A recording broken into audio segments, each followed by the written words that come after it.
अपने हुनर को आजमाने का नाम है इंटरव्यू। मुश्किलों में निखर के आने का नाम है इंटरव्यू। और जिंदगी में आज तक जो सीखा है हम सब ने, उसको चंद लम्हों में दिखाने का नाम है इंटरव्यू। हेलो फ्रेंड्स, मैं विनय कुमार सिंह आप सभी का स्वागत करता हूं अपने चैनल पर। आज हम एक बहुत इंपॉर्टेंट टॉपिक लेकर आपके सामने इस वीडियो में आए हैं, जिसको देखने के बाद आपको कोई भी इंटरव्यू फेस करने में, कोई भी इंटरव्यू क्रैक करने में किसी भी तरह की कोई प्रॉब्लम नहीं होगी। तो आज का हमारा टॉपिक है हाउ टू फेस इंटरव्यूज। अब इंटरव्यूज को फेस करने से पहले कुछ चीजें आपको अपने माइंड में बिठा लेनी है कि सफलता तब है जब हमारी तैयारी किसी अवसर से मिलती है। Success is where preparation and opportunity meet. और थोड़ी सी कुछ बातें मैं आपसे शेयर करना चाहूंगा कि अगर हम तैयारी करने में फेल हो जाते हैं तो वो हमारे फेल होने की तैयारी है। Failing to prepare is preparing to fail. और सब अच्छे से तैयारी करिए, लेकिन एक चीज और अगर आपने दिमाग में बिठा ली तो किसी भी तरह की कोई भी नेगेटिविटी आपको परेशान करने वाली नहीं है कि prepare for the best, prepare for the best but be ready for the worst. तैयारी अच्छे से अच्छे के लिए करिए, लेकिन तैयार रहिए बुरे से बुरे के लिए। ठीक है, अगर हमने ये माइंड सेट कर लिया, हमने तैयारी बेहतरीन की और उसके बाद ईश्वर ना करे, गॉड फॉरबिड, हमें रिजल्ट हमारे मनमाफिक नहीं मिला, तो हम तैयार थे पहले से, कुछ बेहतर आगे होगा। ठीक है, जैसा हरिवंश राय बच्चन साहब ने अपनी ऑटोबायोग्राफी में लिखा है, अपने मन का हो तो अच्छा, न हो तो और अच्छा, क्योंकि वो उसके मन का होता है। ठीक है, तो तैयारी आप सब अच्छे से अच्छे करें, और लेकिन कोई बात नहीं, अगर कुछ मन का नहीं हुआ तो वो आगे कुछ और अच्छा मिलेगा। तो अब सबसे पहले इंटरव्यू की तैयारी में, इंटरव्यू से पहले, बिफोर द इंटरव्यू, क्या क्या चीजों का ध्यान रखना है वो सब मैं आपको एक्सप्लेन करने वाला हूं। सबसे पहले स्टेप 1 आपको ध्यान रखना है रिसर्चिंग द कंपनी। कंपनी को रिसर्च करना है। अब कैसे करना है ये मैं एक्सप्लेन करना चाहूंगा कि research, why researching the company is crucial. Company को रिसर्च करना इतना इंपॉर्टेंट क्यों है, इतना जरूरी क्यों है? क्योंकि ये हमारा, अगर हमने कंपनी को अच्छे से मींस रिसर्च करके गए तो इंटरव्यू में ये दिखाई देगा कि हम जेन्युइनली इंटरेस्टेड है। ये हमारा जेन्युइन इंटरेस्ट दिखाता है, और हमारे को जो भी क्वेश्चन इंटरव्यू में पूछे जाने वाले हैं उनके लिए हमें प्रिपेयर करता है कि हम जो भी इंटरव्यू वहां पूछे जाएंगे हमारे रूल्स को लेकर, कंपनी को लेकर, उनमें हम कंफर्टेबल रहेंगे और आराम से आंसर दे पाएंगे। अब इस इंफॉर्मेशन को हम पाएं कैसे? इसको पाने के लिए सबसे पहली चीज सोशल मीडिया प्लेटफॉर्म्स, आजकल सब कुछ सोशल मीडिया पर अवेलेबल है। उसके बाद से कंपनी के ब्रोशर्स देख सकते हैं आप, एनुअल रिपोर्ट्स देख सकते हैं आप, ब्लॉग्स देख सकते हैं और वेबसाइट्स चेक कर सकते हैं। Everything is available on Google nowadays. तो आप आराम से कंपनी को रिसर्च कर सकते हैं। ठीक है, अब understanding the companies foundations, company के फाउंडेशन को समझना बहुत जरूरी है। ये उसमें क्या क्या चीजें आ जाती हैं कि कंपनी का मिशन और विजन, कंपनी किस मिशन पे काम करती है, किस विजन से काम करती है, साथ ही कंपनीज की कोर वैल्यूज क्या है, साथ ही कंपनी की हिस्ट्री क्या है, माइलस्टोन्स क्या क्या अचीव किए कंपनी ने, और साथ ही लीडरशिप, लीडरशिप में कंपनी का हेड कौन है, सीईओ कौन है, फाउंडर कौन थे। ये सारी चीजें आपको अच्छे से रिसर्च करके रिमेंबर कर लेनी है, लर्न कर लेनी है, ताकि आपको इंटरव्यू में इन सब चीजों से रिलेटेड आंसर करने में कोई प्रॉब्लम फेस ना हो। दूसरी चीजें जो आपको जाननी चाहिए कंपनी के बारे में, other things you should know about the company, कि कंपनी क्या क्या प्रोडक्ट्स बनाती है, क्या क्या सर्विसेज देती है, इंडस्ट्री स्टैंडिंग क्या है कंपनी की, कि कंपनी इंडस्ट्री में कहाँ स्टैंड करती है, साथ ही प्राइमरी कस्टमर्स, उसके मेन वाले जो कस्टमर्स कौन है, साथ ही रिसेंट न्यूज, हाल में कोई कंपनी के बारे में न्यूज आई है क्या, वो भी देखा जाता है। साथ में कंपनी का कल्चर, कंपनी का काम करने का कल्चर कैसा है, और वर्क एनवायरनमेंट, काम करने का माहौल कैसा है। ये सब चीजें आप रिसर्च करते हैं ना, तो आप एक इंटरेस्टेड, मतलब आप एक जेन्युइन कैंडिडेट दिखाई देते हैं इंटरव्यू में, कि कंपनी के जो एचआर हैं, जो इंटरव्यूअर्स हैं, उनको लगता है कि हाँ ये बंदा होमवर्क करके आया है। That's why these things are very important. अब दूसरे स्टेप पे हम लोग बात कर लेते हैं। ठीक है, कंपनी को तो रिसर्च कर लिया हमने, अब अपना रोल, हमारा रोल क्या होगा, किस रोल में, किस पोस्ट पर, किस डेजिग्नेशन पर हमें काम करना होगा, उसमें हम क्या क्या रोल निभाएंगे, वो हम इसमें बात करेंगे। अब रोल को समझना, पहले समझ लीजिए जरूरी क्यों है। Why understanding the role is essential. इसमें क्योंकि जो हमारी स्किल्स है और जो जॉब की रिक्वायरमेंट है उनको अलाइन करता है। दूसरा, हम लोग को या आपको तैयार करता है किसके लिए, articulate how you can contribute, कि आप कंपनी में कैसे कंट्रीब्यूट कर सकते हैं, और आपकी मदद करता है कि आप पहले से अंदाजा लगा सकते हैं किस चीज में, कि जो क्वेश्चंस आपको उस रोल से रिलेटेड इंटरव्यू में पूछे जाने वाले हैं। ठीक है, अब आप किसके साथ काम करेंगे, ये कैसे आप रिसर्च कर सकते हैं, ये आप क्या क्या चीजें इसके लिए आपको जाननी है, टीम डायनामिक्स और स्ट्रक्चर, टीम का स्ट्रक्चर, डायनामिक्स, ये सब जान लीजिए, मैनेजर कौन होंगे ये जान लीजिए, दूसरे डिपार्टमेंट्स जिनसे आपको रेगुलरली इंटरेक्ट करना होगा वो जान लीजिए। अब ये कैसे करना है इसको बता देते हैं। कंपनी के लिंक्डइन पेज को जो कंपनी टीम मेंबर्स को प्रोवाइड करवाती है उसको देख लीजिए। साथ ही आप रिव्यू कर सकते हैं एम्प्लॉय टेस्टिमोनियल्स को, कि आपको एम्प्लॉयज के साथ कोलैबोरेट कैसे करना है। ये सब चीजें आपको समझ लीजिए आपके इंटरव्यू में चांसेज को बहुत बेटर करने वाली हैं। अब हम बात करेंगे स्टेप 3 की। स्टेप 3 में हमारा क्या आ जाता है, रेज्यूमे, टेलरिंग योर रेज्यूमे, मतलब रेज्यूमे को कैसे बनाना है, कैसे बेहतर बनाना है, हम स्टेप 3 में सीखने वाले हैं। अब रेज्यूमे को कस्टमाइज क्यों किया जाए, बेहतर क्यों बनाया जाए, क्योंकि ये जो जॉब की रिक्वायरमेंट्स हैं उनसे अलाइनमेंट दिखाता है।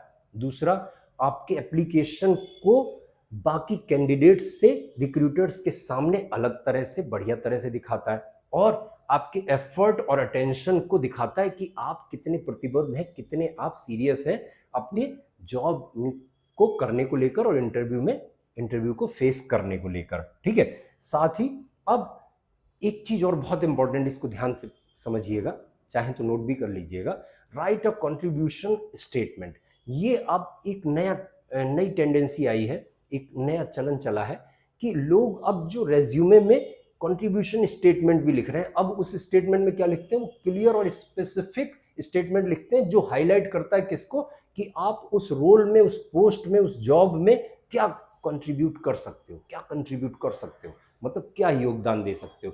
जब आप इसको क्लियरली और स्पेसिफिकली लिख देते हो तो उस रेज्यूमे से आपको, आपके बारे में कंपनी को आइडिया लग जाता है। देखिए, पहला स्टेप रेज्यूमे ही होगा। आपको इंटरव्यू में कॉल करने के लिए आपके रेज्यूमे के हिसाब से आप शॉर्ट लिस्ट होंगे, और आपने रेज्यूमे को सीरियसली नहीं बनाया तो फिर वो कहेंगे आप जॉब को लेकर भी सीरियस नहीं है। आप ध्यान रखिए ना कि छोटी छोटी चीजें इंटरव्यू में मैटर करने वाली हैं, तो आपको शुरू से ही, स्टार्टिंग से ही छोटी छोटी चीजों पे काम करना है। जो मैं बता रहा हूँ इन चीजों पे आप काम कर लेंगे तो आपका इंटरव्यू बहुत ही शानदार जाने वाला है। ठीक है, अब अपने रेज्यूमे को मैक्सिमम इम्पैक्ट के लिए कैसे पर्सनलाइज करें, तो अगर आप एक्सपीरियंस्ड हैं तो अपने एक्सपीरियंस को प्रोफेशनल मीन्स समरी कैसे शो कर सकते हैं, कि आप अपना जॉब टाइटल और मीन्स एक समरी दिखाते हुए हाईलाइट कर सकते हैं कि जो आपकी सबसे ज्यादा रेलेवेंट स्किल्स हैं और अचीवमेंट्स हैं उनमें आप शो कर सकते हैं। इसका एग्जांपल एक जैसे हमने दिया हुआ है, experienced marketing professional with a proven track record of increasing the customer interaction by 30%। इस तरह का आप एक स्टेटमेंट आप भी लिख सकते हैं, एक समरी आप भी लिख सकते हैं, अगर आप एक्सपीरियंस्ड हैं। अगर आप एक्सपीरियंस नहीं है, फ्रेशर है, तो ये मत लिखिए, उसमें आप लिखा ही रहेगा, आप बता ही देंगे फ्रेशर हैं आप। और एक और स्टेप, कि जैसे आप एक्सपीरियंस सेक्शन में स्टार मेथड का यूज करके, STAR, S for situation, T for task, A for action, R for result, मतलब आपको किस सिचुएशन में कैसे काम मिलते थे, उनके लिए आप एक्शन क्या लेते थे और उनका रिजल्ट क्या आता था, वो आप दिखा सकते हैं कि अपने अकम्पलिशमेंट्स को शो करने के लिए। अब उसमें जो आप चीजें अपने अकम्पलिशमेंट्स को जो दिखाएं उनको बुलेट पॉइंट के रूप में दिखा सकते हैं कि आपकी जॉब रिस्पॉन्सिबिलिटीज क्या क्या थी। साथ में जैसे इसका एक एग्जांपल हमने दे दिया, reduced operational cost by 15% through efficient marketing and decluttering. ठीक है, तो आप ऐसे एग्जांपल से आप चीजें अपने रेज्यूमे को और बढ़िया इंपैक्ट दे सकते हैं। अब रेज्यूमे बना लिया आपने, उसके बाद से मॉक एंड मिरर प्रैक्टिस। ये क्या होती है, आप अपना कोई अच्छा ग्रुप बना सकते हैं, कुछ अपने सीनियर्स के साथ, कुछ अपने साथ के लो फ्रेंड्स के साथ, लोगों के साथ, कि उसमें क्या होगा कि आप मॉक इंटरव्यू प्रैक्टिस करिए, या फिर जैसे हम अपने इंस्टीट्यूट में करवाते हैं स्टूडेंट्स को, तो कोई इंस्टीट्यूट आप ज्वाइन कर सकते हैं। ठीक है, या जहाँ कोई भी इंटरव्यू की तैयारी कराता हो वहाँ पर आप जा सकते हैं, उनके साथ मॉक इंटरव्यूज की प्रैक्टिस कर सकते हैं। अब वहाँ पर वो लोग जो आपको फीडबैक दें उस पर आपको सीरियसली काम करना है, और कहीं पर आपको बहुत नेगेटिव फीडबैक में मिला तो फिर उसके लेके परेशान नहीं होना है, उनसे कहना है कि पॉजिटिविटी भी तो बताइए, हमारे अंदर आपने पॉजिटिव क्या देखा इस मॉक इंटरव्यू में, तो उस पॉजिटिव को और स्ट्रॉन्ग करना है, और जो नेगेटिव चीजें बताई गई हैं उनको काम करके एकदम मिनिमम पर लेकर आना है। ये है मॉक इंटरव्यू का टारगेट। और आप अगर आपको लगता है कि मैं मॉक इंटरव्यू करूंगा, मेरा उसमें जो मुझे अगर फीडबैक मिला उससे मेरा कॉन्फिडेंस कम हो सकता है, तो मत करिए, ठीक है। तो फिर आप मिरर प्रैक्टिस कर सकते हैं, शीशे के सामने खड़े होकर, मिरर के सामने खड़े होकर प्रैक्टिस कर सकते हैं, या आप अपने मोबाइल पर रिकॉर्ड कर सकते हैं, फिर उसको देख सकते हैं, खुद को एनालाइज कर सकते हैं कि कहाँ कहाँ कमी रह रही है बॉडी लैंग्वेज में, स्माइल में, ठीक है, proper gesture, posture, everything is okay और नॉट। तो उसके हिसाब से आप अपने आप को तैयार कर सकते हैं। कुछ क्वेश्चंस मैं आपको दे रहा हूं, इनके आंसर के लिए अगला वीडियो बनाऊंगा, नहीं तो ये वीडियो लंबा हो जाएगा, बट अभी क्वेश्चन समझ लीजिए। इन क्वेश्चंस की आपको तैयारी अच्छे से करनी है। कोई भी इंटरव्यू, किसी भी कंपनी का इंटरव्यू देंगे आप, तो ये क्वेश्चन समझ लीजिए बहुत कॉमन है, ये पूछे जाते हैं। जैसे कि अपने बारे में बताइए, टेल मी अबाउट योरसेल्फ, अपनी करंट जॉब के बारे में बताइए, आपका रोल क्या है, tell us about your current job, what's your role, ठीक है। अब आप इस कंपनी को ज्वाइन क्यों करना चाहते हैं, why do you want to join this company, okay. और why is there a gap in your studies और जॉब्स। मान लीजिए आपने पढ़ाई में 1-2 साल का कभी गैप लिया, अब उनको दिख गया तो वो पूछ रहे हैं, देन यू कैन आस्क, उसके लिए तैयार, यू कैन आंसर, सॉरी, आप आंसर कर सकते हैं, ठीक है।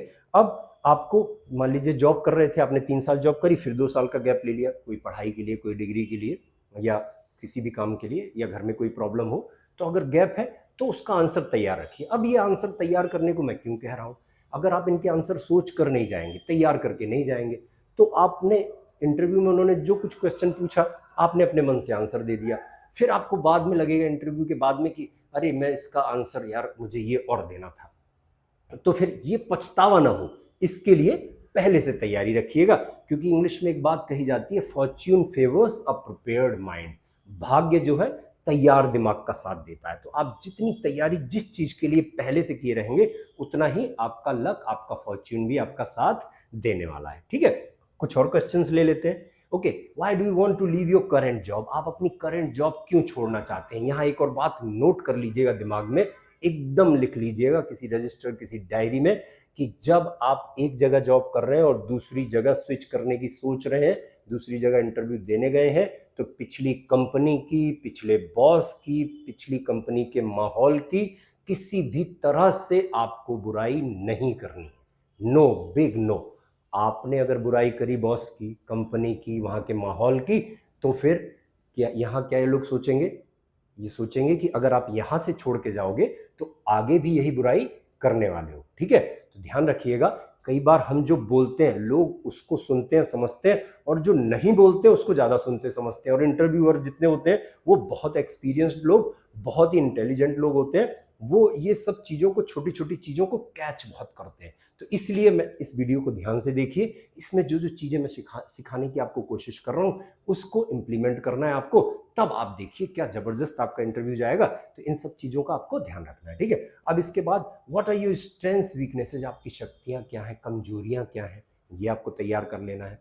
Why should we hire you, हम आपको हायर क्यों करें, हम आपको जॉब ये वाली क्यों दें। Why did you do this course, आपने कोई अच्छा कोर्स कर रखा है, स्पेसिफिक कोर्स कर रखा है, उसके बारे में पूछ सकते हैं कि यही कोर्स क्यों किया, कोई दूसरा आपने क्यों नहीं किया।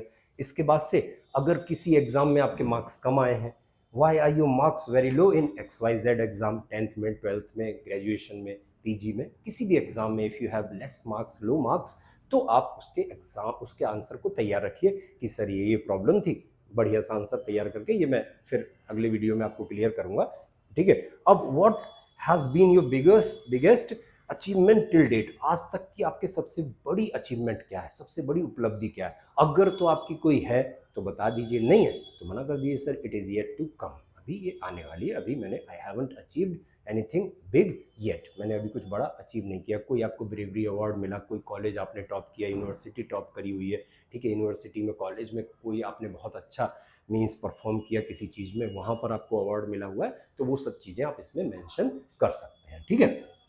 अब बात करते हैं step 4, dress code and first impressions. आपने सुना भी होगा, sometimes first impression is the last impression, ठीक है। तो वहां पर आपको बढ़िया, आपके पहले इंप्रेशन अच्छे हो, इसके लिए कुछ चीजों पर ध्यान दीजिएगा। ड्रेसिंग प्रोफेशनली, बढ़िया ड्रेस अपनी प्रोफेशनल एकदम, आजकल सब इंटरनेट पे अवेलेबल है, सब चीजें सब कोई जानता है, ठीक है। आप किसी भी शोरूम में जाएंगे, कहीं पर भी जाएंगे, आपको लोग, दे विल सजेस्ट यू कि आपके प्रोफेशनल ड्रेस कोड में क्या क्या, और आप जानते भी होंगे, मैं इस पर ज़्यादा क्यों बोलूं, लेकिन कुछ चीज़ें फिर भी मेरा रिमाइंड कराना फ़र्ज़ है कि आज मैं इसमें इंटरव्यू से रिलेटेड सारी चीज़ें बतानी है।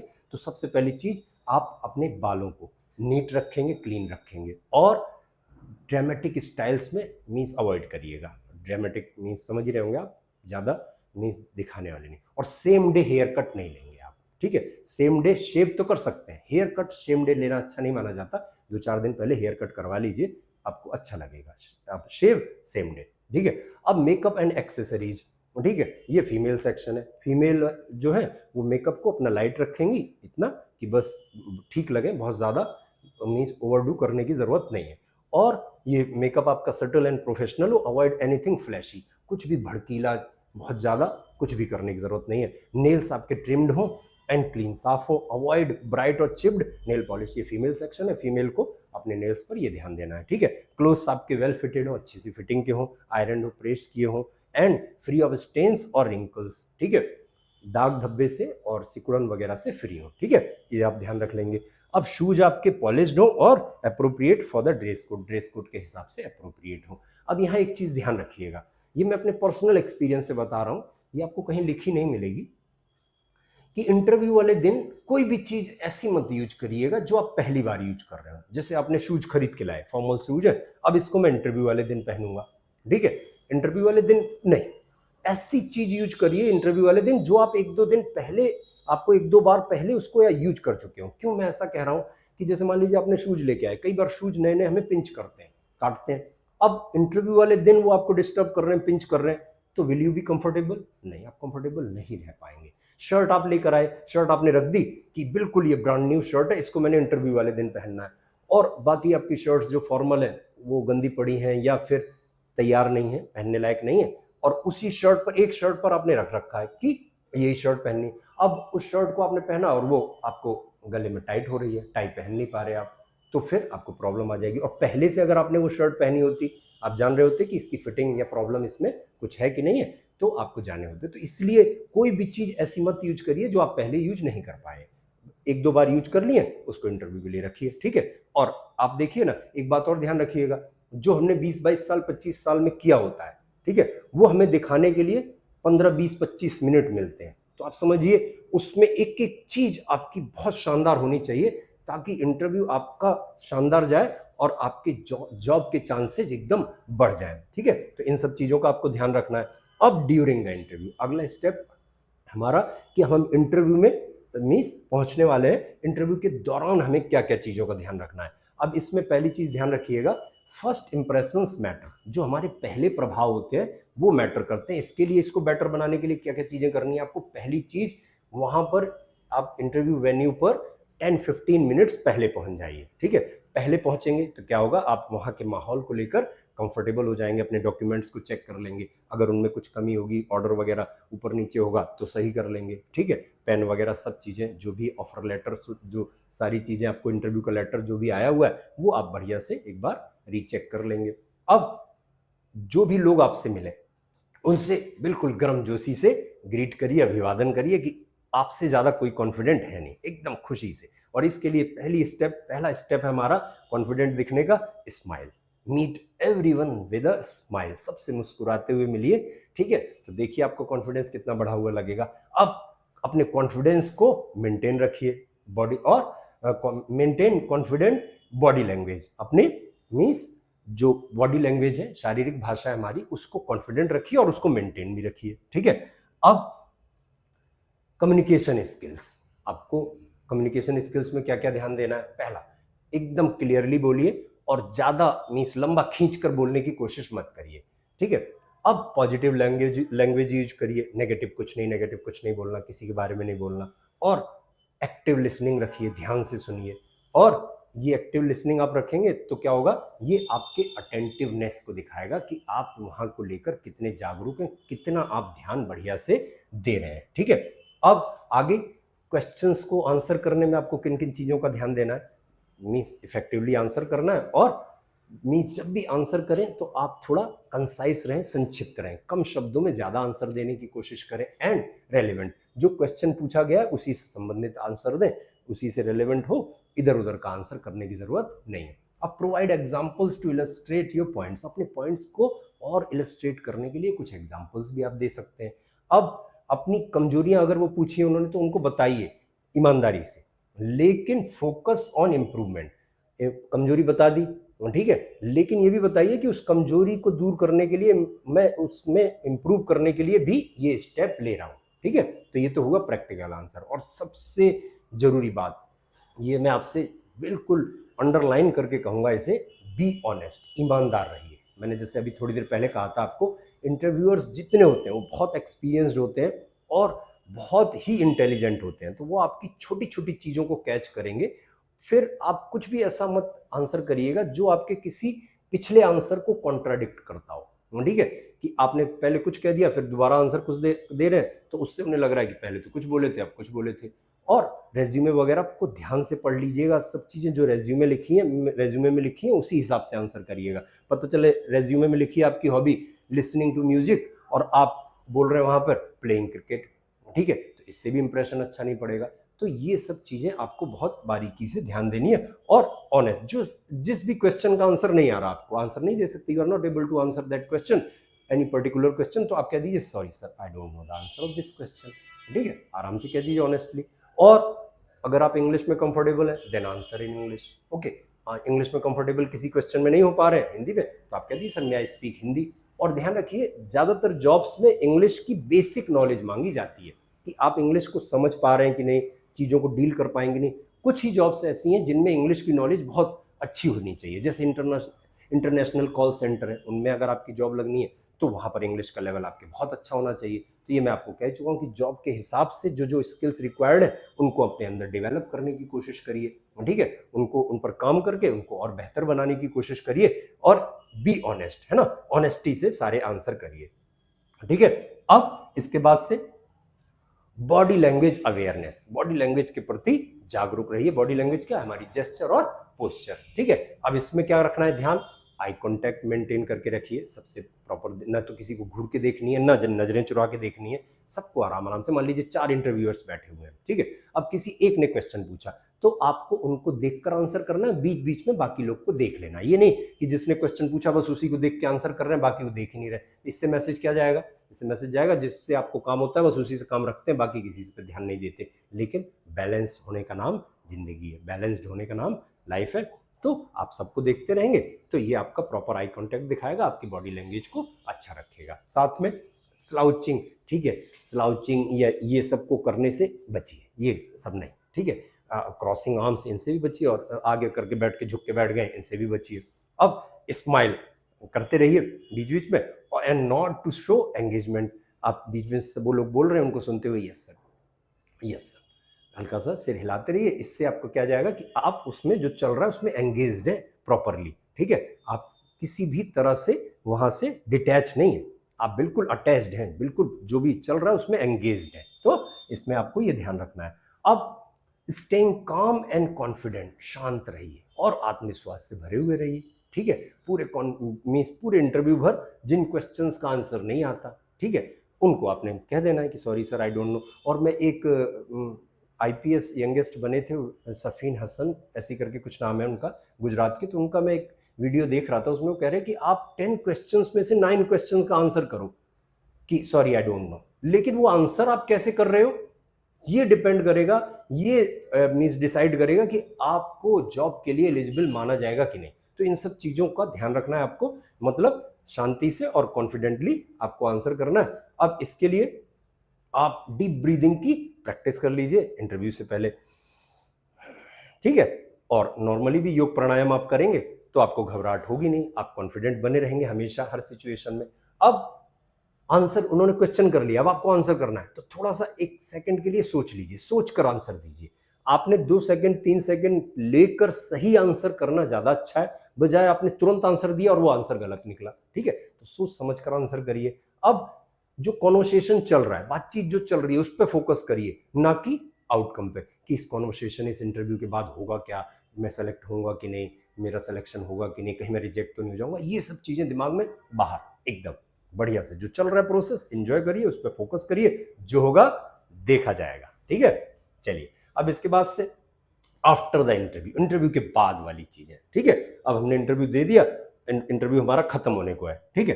अब इसमें पहली चीज wrapping up the interview, interview को खत्म करना बढ़िया से। पहली चीज उसमें इंटरव्यूअर का धन्यवाद दीजिए उनके लिए, उनके टाइम के लिए। Thank you so much sir for your precious time. आपके कीमती समय के लिए आपका बहुत बहुत धन्यवाद। अच्छी सी बॉडी लैंग्वेज के साथ, स्माइल के साथ, thank you so much sir for your precious time. ये आप ऐसे आंसर करिए, ठीक है।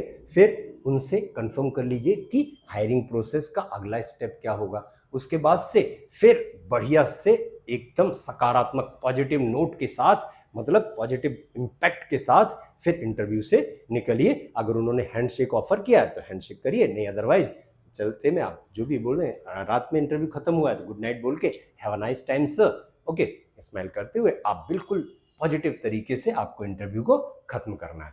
अब जब आप इंटरव्यू खत्म करके वहां से वेन्यू से चले आए, घर चले आए, फिर आपको एक थैंक यू ईमेल भेजना है। वो उसमें आपको अपने इंटरेस्ट को दोबारा से शो करना है कि हाँ सर मैं इस रोल के लिए इंटरेस्टेड हूँ, इंटरव्यू के बाद मुझे लग रहा है, I think that I should be selected, मुझे सिलेक्शन मेरा होना चाहिए, and what should be the next step, या what is the next step for that, could you please tell me, जो भी जैसे भी आप करके भेज सकते हैं। अब उसमें कुछ पॉइंट्स आप मेंशन भी कर सकते हैं जो इंटरव्यू के दौरान बातें हुई थी, उनको आप, ठीक है, उनको कर सकते हैं। और ये मेल आपको, थैंक यू मेल, इंटरव्यू खत्म होने के 24 आवर्स के अंदर भेज देना है, 24 घंटे के अंदर आपको भेज देना है। इससे क्या होगा, इससे दिखेगा कि आप कितने सीरियस हो। अब इसमें कुछ एटिकेट्स का भी ध्यान रख लीजिएगा, ठीक है। और उसको आगे बताता हूँ, पहले कुछ चीज़ें और। अब सॉरी, ठीक है। अब फॉलो अप एटिकेट, इसमें कुछ एटिकेट का ध्यान क्या रखना है कि जो आप ईमेल भेजेंगे वो पोलाइट हो। Send a polite follow up email after reasonable time. अब दोबारा जो मेल भेजेंगे वो कम से कम 1 वीक या 2 वीक्स के बाद भेजेंगे, तुरंत नहीं कि आज आपने थैंक यू ईमेल भेजा फिर 2 दिन बाद sir what happened sir I am waiting for the result. नहीं, ये नहीं करना है। एटलीस्ट 1 वीक और 2 वीक्स के बाद आपको फॉलो अप ईमेल भेजना है। दूसरी चीज, उसमें प्रोफेशनल रहिए और कंसाइज रहिए, मतलब संक्षिप्त रूप में कम शब्दों में अपनी बात कहने आना चाहिए, आपको उस मेल में लिखना आना चाहिए। अब अवॉइड पेस्टरिंग द एम्प्लॉयर को परेशान मत करिए बार बार मेल करके, फोन करके, sir I am waiting for the result, please tell me sir what happened. ये सब कुछ करने की जरूरत नहीं, एक बार मेल भेज लिया और उसके बाद 1-2 वीक बाद और बस 2 फॉलोअप लेने। अगर नहीं कोई रिप्लाई आ रहा है तो इसका मतलब समझ लीजिए कि यू आर नॉट सेलेक्टेड, ठीक है। और दुखी होने की जरूरत नहीं है, जैसे मैंने शुरू में कहा था आपसे कि ठीक है, prepare for the best but be ready for the worst. और ध्यान रखिएगा, इंटरव्यू में अगर आप पॉजिटिवली सोचें तो हमारा कुछ खोता नहीं है। अगर हम इंटरव्यू में सेलेक्ट हुए, अच्छा गया इंटरव्यू, तो हम सेलेक्ट हो जाएंगे, हमें जॉब मिल जाएगी। अगर हमारा इंटरव्यू बुरा गया, खराब गया, तो हमें जॉब नहीं मिलेगी, एक्सपीरियंस मिलेगा, जिस एक्सपीरियंस को यूज करके हम आगे के चांसेस में, आगे के इंटरव्यूज में बेटर कर सकते हैं, ठीक है। और फिर जब कोई इंटरव्यू में सेलेक्ट नहीं हुए तो अपने आप से कहिए ना, वो मंजिल ही बदनसीब थी जो हमको ना पा सकी, वो मंजिल ही बदनसीब थी जो हमको ना पा सकी, वरना जीत की क्या औकात थी जो हमें ना मिलती, ठीक है। तो इस पॉजिटिव एटीट्यूड के साथ मस्त होके अगले की तैयारी में जुट जाइए। और बस इसको मैं कंक्लूजन, हाँ कुछ चीजें और बची हुई हैं कंक्लूड करने से पहले, सेल्फ रिफ्लेक्शन एंड इवैल्यूएशन। अब आपने इतना सब कर लिया, अब इसके बाद अपने परफॉर्मेंस को असेस करिए कि परफॉर्मेंस कैसा रहा, क्या अच्छाइयाँ थी जिसको मैं आगे कैरी ऑन कर सकता हूँ, क्या कमियां रहीं जिसको मैं आगे हटा सकता हूँ, ये सब क्या चीज़ें अच्छी गई, क्या अच्छी नहीं गई, इन पर आपको बिल्कुल, इंसान अपनी अच्छाई बुराई सब कोई समझ में आती है, तो आप बिल्कुल कूल माइंड के साथ सोचेंगे तो आपको बिल्कुल अपने आप को असेस कर पाएंगे, ठीक है। अब identify areas for improvements for future interviews. अब उन एरियाज को पहचान लीजिए कि जिनको आपको आगे काम करना है, आगे के इंटरव्यूज में, फ्यूचर इंटरव्यूज में बेटर बनाने के लिए, ठीक है। अब हमारा कंक्लूजन, इसमें आप ध्यान रखिएगा, योर प्रिपरेशन शोज कॉन्फिडेंस, आपकी तैयारी दिखाएगी कि आपके अंदर कॉन्फिडेंस कितना है। अगर आप चाहते हैं कि आपका कॉन्फिडेंस एकदम शानदार जबरदस्त लगे तो फिर आपको तैयारी भी जबरदस्त करनी है। और योर एग्जीक्यूशन रिफ्लेक्ट्स प्रोफेशनलिज्म, आप कितने प्रोफेशनल हैं ये अगर दिखाना चाहते हैं तो आपका एग्जीक्यूशन भी शानदार होना चाहिए। और एग्जीक्यूशन शानदार कब होगा, जब आपकी प्रिपरेशन अच्छी होगी। और last but not the least, अंतिम लेकिन किसी से कम नहीं, your follow up demonstrates commitment, आपने फॉलोअप कैसा लिया, ये दिखाता है कि आप जॉब को लेकर कितने कमिटेड हैं, आप कितने समर्पित हैं। ठीक है, तो इन सब चीज़ों का आप ध्यान रखिएगा और इनको आने वाले इंटरव्यूज में इम्प्लीमेंट करने की कोशिश करिएगा। आपका कोई क्वेश्चन इंटरव्यू से रिलेटेड रहे तो हमें जरूर से जरूर कमेंट में लिखिएगा, हम उसका आंसर आपको करने की कोशिश करेंगे। आपके फ्यूचर इंटरव्यू के लिए ऑल द बेस्ट, आपका सब कुछ बेहतर हो, शानदार हो, आपकी तैयारी इतनी जबरदस्त हो कि लोग कहें कि ये ही बंदा हमें चाहिए, इसी की तलाश थी। अपने आप को इतना बेहतर तैयार करो कि लोग आपसे मिलने को तरसें, और जब आपको पा जाएं तो अपनी किस्मत पे नाज करें, और जब आपको खो दें तो आपको खोने पर अफसोस करें। इस तरह का बनिए। इसके लिए all the very best to all of you. और आपने अपना कीमती समय दिया हमको, इसके लिए थैंक यू सो मच। हमारे साथ जुड़े रहिए, ऐसे वीडियोज हम आपके साथ आपके लिए लेकर आते रहेंगे। थैंक यू सो मच, मिलते हैं जल्दी ही अगले वीडियो में।